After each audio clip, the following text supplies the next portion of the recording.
What's going on, everybody? Trailblazer891 here, and I want to welcome you back to another Destiny video. Now, if you got on and played it all yesterday, you probably noticed that there was an update that needed to be downloaded and installed. Now, we're going to talk about what was in that update and what you can kind of expect to see if you haven't noticed anything already. Now, I'm not going to cover everything that was in the update, but I will kind of touch on some of the bigger things that were in the update.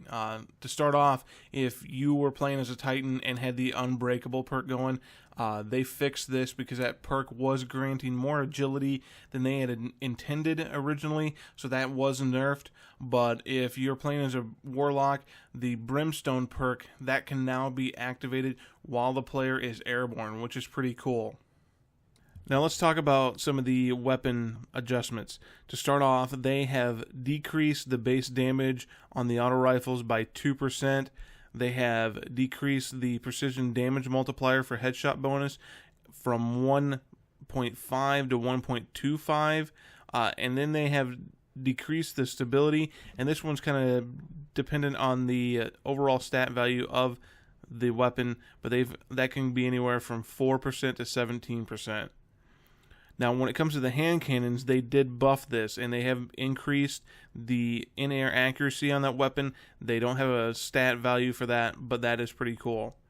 With the scout rifles, which I personally love running around with, they have increased the base damage by 6%, which is rather significant. And then they've increased the damage versus combatants anywhere from 6 to 25%, and that's based on the tier of the weapon as well. They've also improved the target acquisition, plus they've done some recoil tuning on that weapon to improve that as well. And then finally with the shotguns, they have decreased the base damage at maximum range, the fall off point, by 20%, and the shot package perk now has a slightly wider cone of fire.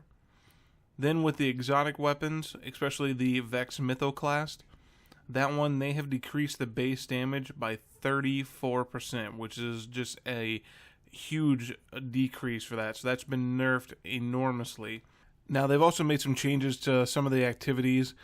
In the strikes, the engram rewards from strikes now appear in the post-game activity.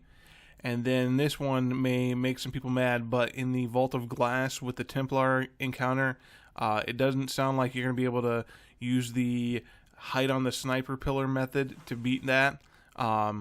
So sorry, but that's been nerfed as well. They also have something in there that says that the Fallen have also retreated from their hold over the rocket yard. Now, I don't know what this means. I have a feeling that they've nerfed the second loot cave, so that's not going to be available anymore. We'll have to check that out when we get into the game and see what happens there. But so that's the big focus points from the new Destiny update. Hope you enjoyed the video. If you did, hit the like button.